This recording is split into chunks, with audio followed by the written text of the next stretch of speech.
A lot of rumors going on. I saw an article in The Athletic from Jim Bowden, and he said that the Yankees are interested in Jack Flaherty and Dylan Carlson, and they'd be willing to give up multiple minor league pitching and an 18-year-old prospect. Do you think that's something the Cardinals should be interested in doing? It seems like the Yankees always love taking our players, especially ever since Willie McGee. So it's a tradition with the Yankees going after our players. Yeah, I think what's something always that's good to think about with the Cardinals and John Mozeliak is think about teams that they've done deals with before. And you could go back to, for a while there, I'm talking now 8-10 years ago, it seemed like the now Guardians, but the Cleveland Indians were a team that they kind of could always do some business with. And then if you look at the Yankees last year, a little home run. I know we're not supposed to do play-by-play, but it's now 1-1 Miles Mastrobuoni with a solo shot off of Jack Flaherty. Anyway, speaking of Jack Flaherty and potentially other trade pieces, yeah, so I think the fact that the Cardinals and Yankees got a deal done last year that was pretty fair for Harrison Bader, for Jordan Montgomery, I don't think either fan base, nobody's really complaining about that deal. I know Bader's been injured a little bit, but that was a pretty fair deal. So I think the fact that those two teams were able to get a deal done last year, speaks to the fact you have a good relationship and maybe they can do business again. I will say, though, in what you said, Joe, I just, I'm not going to pretend like I know the Yankees prospects and their rankings and whatnot, but the Cardinals aren't in this rebuild. So if they're going to get prospects, they better be guys that can help them next year. So, whether this 18-year-old kid or whoever, I mean, these guys better be at AA, AAA, and potentially be able to help the Cardinals in 2024. Because I don't think John Mozeliak even said this. I don't think the Cardinals want guys that are A-ball type prospects. Okay, maybe somebody who's a AA mover, but AAA. I mean, I would think the Cardinals want people in return that can help them next year and absolutely in 2025. I have a bunch of different questions for you, and one doesn't have anything to do with the other, but I actually do have one Cardinals question, so I will stay on topic temporarily. How will John Mozeliak be remembered in St. Louis following his expected retirement in a couple of years? Well, I'll tell you what, the last couple of years I think are gonna say a lot here. I do think overall that John Mozeliak has been really good for the Cardinals, and I know this year you say that and people want to throw tomatoes at me for saying that. But still right now, the man has never had a losing season. We got to remember that. Now, this season looks like it may be the case. Who knows if they can surge in the second half. But in totality, John Mozeliak has never had a losing season. You had the World Series in 2011. You had one of the greatest runs in Cardinals history from 11 to 15, where they made another World Series. They were in the NLCS 4 straight years. You had a 100-win season. But then it's absolutely fair to say, while the first decade was amazing for John Mozeliak, the last 5 years hasn't been as great. Even though the Cardinals haven't fallen off, they're still very competitive. They still make the playoffs about, two out of every 3 years.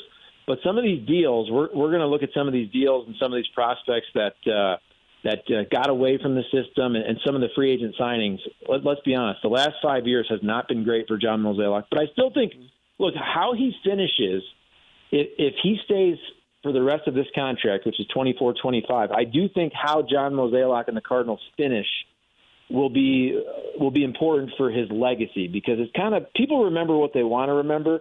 And if it really goes south for, let's say, the last 3-4 years, it's going to be harder for Cardinals fans to really remember those great 11, 12, 13, 14, 15. But if they have a surge here in his last couple of years, I think we'll look back over time and say, man, 2023 sucked. There was a couple bad trades. There was, the Dexter Fowlers and the Mike Leakes of the world. But overall, it was a pretty great era of Cardinals baseball. Charlie, let's switch over to the MLS real quick. I have a soccer question for you. With their casual, yeah, I actually do. It's not really. You're asking him all a bunch of hockey questions on Tuna's show. Now you get him here asking soccer questions.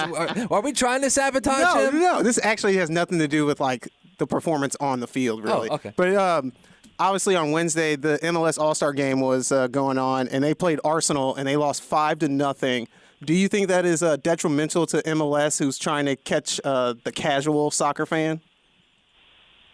I don't.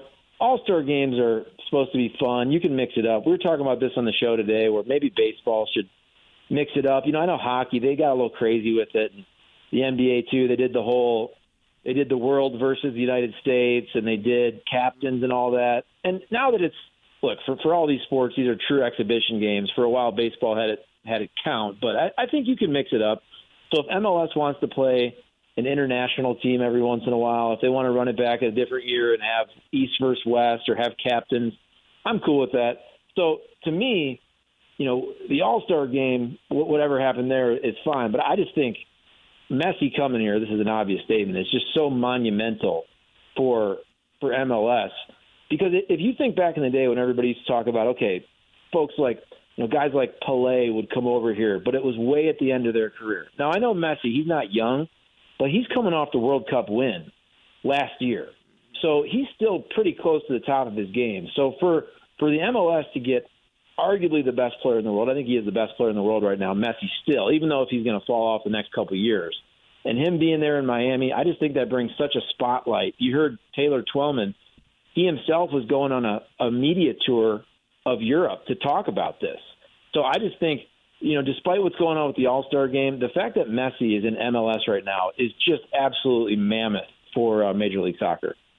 Well, if Joe's asking about soccer, he just opened the floodgates to ask some random questions, which this is right up my alley, so I got one.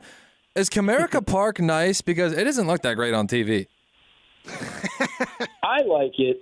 I don't think it's one of the great parks in baseball. I grew up going to Tiger Stadium, which I love, even though a lot of people probably thought that was a dump. I'm kind of a fan of the old school stadiums just because I'm kind of nostalgic. So I love Fenway. I love Wrigley. I went to Old Yankee Stadium. Comerica Park, I would say, if you ask folks, nobody ever says that Comerica Park is their favorite park. If you look at a list and it says top 10 lists, nobody ever says Comerica Park is top 10. But nobody ever says it's their worst park. Nobody ever says it's bottom 10. So I think it's pretty fair that it's just kind of – it's one of those parks. I think it was built, maybe 20 years ago? I can't even remember, to be honest with you. Maybe 25, 20 years ago, whatever it is. It's just kind of one of those – I don't want to call them cookie cutters, but it's a nice park, nothing special. It's not a dump.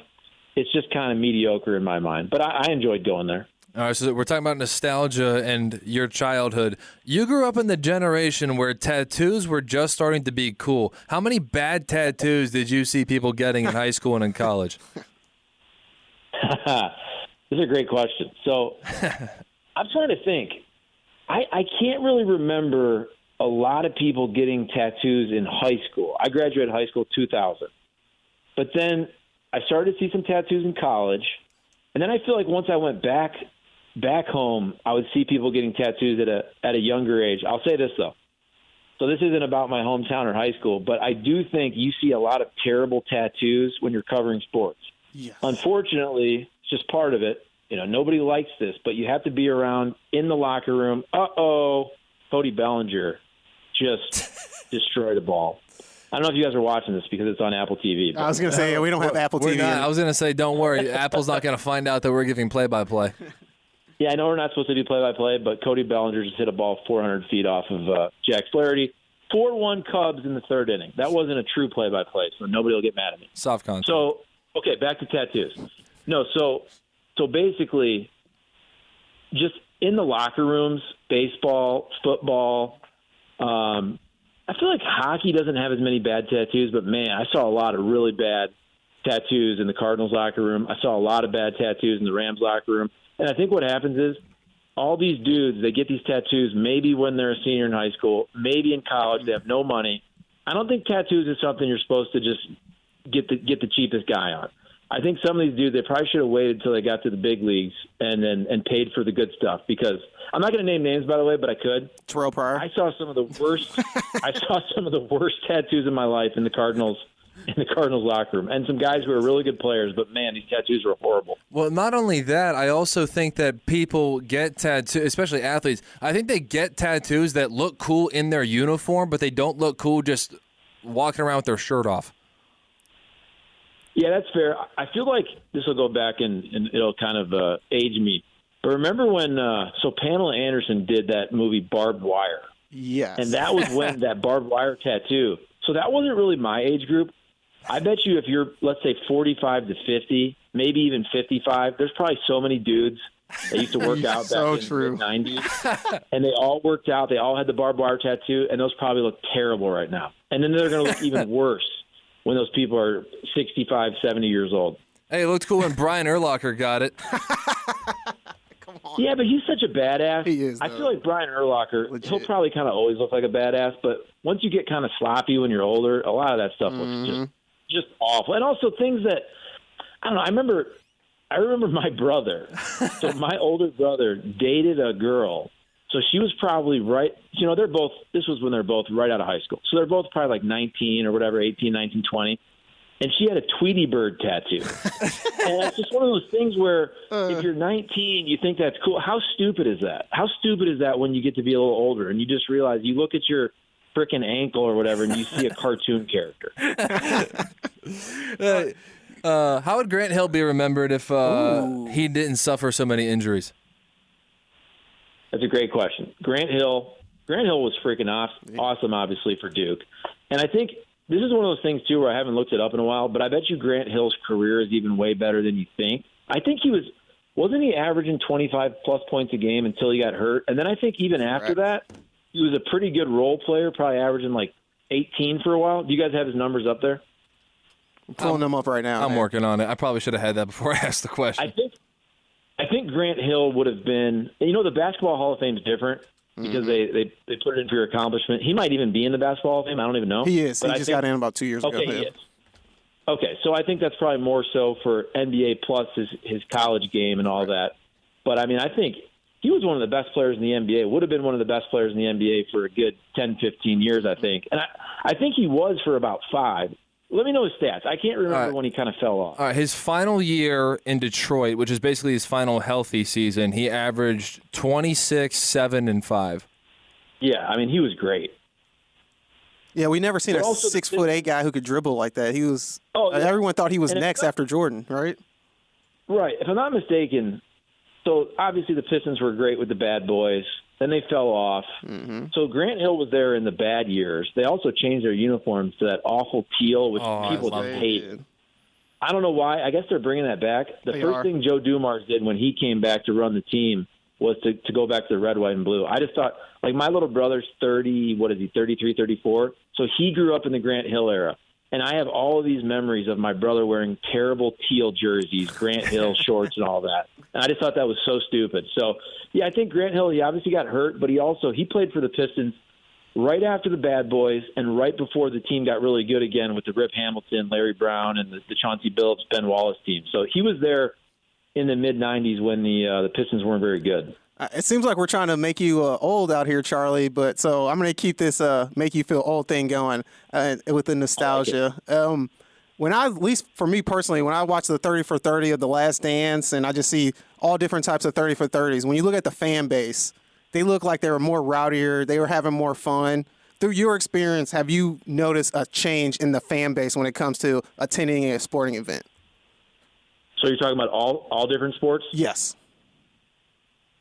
Interesting. I don't know. I feel like nowadays with social media, although we see so many crazy fights and whatnot for sporting events, like I think the NFL has always been the most violent. It seems like there's the most fights at NFL games. You could go to the Raiders back in the day, but now with social media, we see so many videos of fans fighting in the stands, fans fighting in the concourse, fans fighting, as they're like walking back to the cars in the bathroom and all that. I don't know. I mean, are fans rowdier? I guess I think we just see it more. I think we see it more on social media. I mean, I went to a ton of games as a kid, went to a ton of Tigers games and some Pistons games. I don't remember seeing any fights. But then also, I don't remember seeing any fights in person. Now, I only see them on social media. And I think it's, if there's 5 to 10 fights, let's say, every year, they get millions of views because everybody shoots them on their cell phone. So I don't know if they're rowdier. I'm guessing people are probably are they drunker now? I think people drank a lot back in the day. I don't have a good answer for that. I just think we see it more because anytime there's a fight in the stands, you see it on social media. But all my dad's friends and people would always talk about people fighting in the stands back in the 70s and whatnot. So I think it happened all the time. We just didn't have it documented. Just a few more for you. How much? Well, hold on. Let me re-ask. Hello, 1 and 2 and 3. How important is it to have a college degree in this day and age compared to you growing up in the early 2000s? For our industry or just in total? Just in general, and factoring in the price of college too. Oh, I think I've always said I think college is a huge scam. And by saying that, I don't mean that college doesn't have value. When I say scam, I mean for the price you pay for what you get. I think it's just ridiculously overpriced. Mm-hmm. I think we're starting to see a turn there, and I think that's good. I hope everybody doesn't feel like they have to go to college to get a job, and I hope more employers realize, hey, if somebody's coming out of high school or they have trade school or JUCO or whatever, that they can be a good employee and not have to go to college. I mean, the cost is ridiculous. What you're paying, and then for some of these jobs, what you make. I mean, you might leave college with $200K in debt, and then all of a sudden you're making what? Sometimes 30, 35 less. I mean, hell, in our business, your first job is, as we all know, ain't very good. Now, I knew that going in, but I don't know. I think this bubble has to burst because Bradley cost $20,000 about my freshman year. Tuition was about $15,000 total. Room and board was about $5,000. I think Bradley's now like $47,000. So it's almost, what is that, 2.5 times in just 23 years. So that's insane to me. There's no way that can keep going up. You're basically pricing everybody out. So I don't know. I think what's so cool nowadays, and I know this is kind of for our industry, but I think when you're creating content, man, if you're a kid and you can make good videos or a good podcast or whatever it is, or start a business, you could do YouTube, you can do a podcast, you can do Instagram, you can do TikTok. I hope a lot of people in our industry, they just start doing their own thing in high school. And maybe by the time they're 18, 19, they already have a nice little business and feel like they don't have to go to college. Charlie, what do you think is the biggest disconnect between generations? We always hear the older generation and then Cole and I's generation. We always going back and forth and arguing about how things are different. What do you think is the biggest disconnect between the generations? So are you talking about kind of like boomers and your generation? Yes. Okay. That's a good question. I don't know. I think people always think that everything was better back in my day. And I don't know that it really was. I just think technology has changed so much, even from my era, whatever. I am a millennial. I'm 41. I mean, man, like everything changed, starting with Facebook and cell phones right around the year 2000 to 2005. Everything changed so much. What I always think is kind of funny is there's always this argument and debate. You see this on social media. Like let's say somebody posts their pay stub and they only get paid X amount. And then a bunch of people will go, oh, I only made this amount back in 1980. And I think we should look at it kind of two different ways. Like you should have to grind through. You should have to pay your dues. But also, like what I made, hell, I'll say, I think I made $17,000 my first year of TV in Marquette, Michigan. So just because I made that little amount of money, yeah, do I think the next generation should pay their dues? Absolutely, but I also wish they'd make more. Like I don't want them to have to struggle as much as we did. Just say, oh, we struggled, you should struggle. I do think things should improve. So I don't know. I think sometimes, first of all, everybody blames the generation before them, and they always think their generation is better and all that. So I don't know. I'm just trying to think. Like my parents' generation, they're both. Well, my dad's gonna be 75, my mom's gonna be 70. So that's the baby boomer generation. Here's what I'll say. As I was thinking through this, I found my answer. Here's what I'll say. I think that boomer generation in general, they complain a lot about millennials. And what's your guys' generation called? I forgot. Gen Z. Gen Z, yeah. Gen Z. So I think they complain a lot, like, oh, you guys are lazy and this and that, and oh, you expect too much from your job and you challenge authority and blah, blah, blah, blah, blah. And what ticks me off when some of those folks say that is, well, dude, you went to college for like $500, right? You know what your college cost back then? It cost nothing. And to buy a house back then, anybody could buy a house. Look at people now. Look at a family. Look at somebody trying to buy a house at 25 years old. How freaking expensive it is to buy a house for those people. How much it costs for those kids to go to college. It costs like $300 50 years ago to go to college. And then these kids go to college, and they have all this debt. I just think the older generation, look, I'm not saying life wasn't difficult back then, but from a financial standpoint, it was so cheap to go to college. It was so much easier to buy a house than your guys' generation. I feel bad for you guys because everything's so expensive these days. It's crazy. All right, last question for you, Charlie, on your way out the door. I know you're going on vacation here pretty soon. Where are you and the family heading? Ooh. So what is this? Next week, we're going to go, my wife and I are going to go to see Chris Stapleton in Nashville first. Oh, nice. Yeah. My wife's sister lives in Nashville, so that's just a couple days. But then we're going to come back for one day, and we like going to South Haven, Michigan. South Haven there on Lake Michigan. It's only a 6-hour drive from St. Louis. It's a really cool little town. It's got a nice beach, a couple nice beaches, and it's got a nice downtown area. So we went there twice. Basically, we kind of discovered it. I mean, I'd heard of it, but we hadn't gone until COVID. And then we go with my side of the family. So my parents will meet us there. My sister will meet us there. And this will be the third time we went since 2020. So we like it a lot. It's not like a huge party place, but it's cool. You can walk to the beach. You can walk to restaurants and whatnot. And my kids and their cousins will all be there. So it's a good time.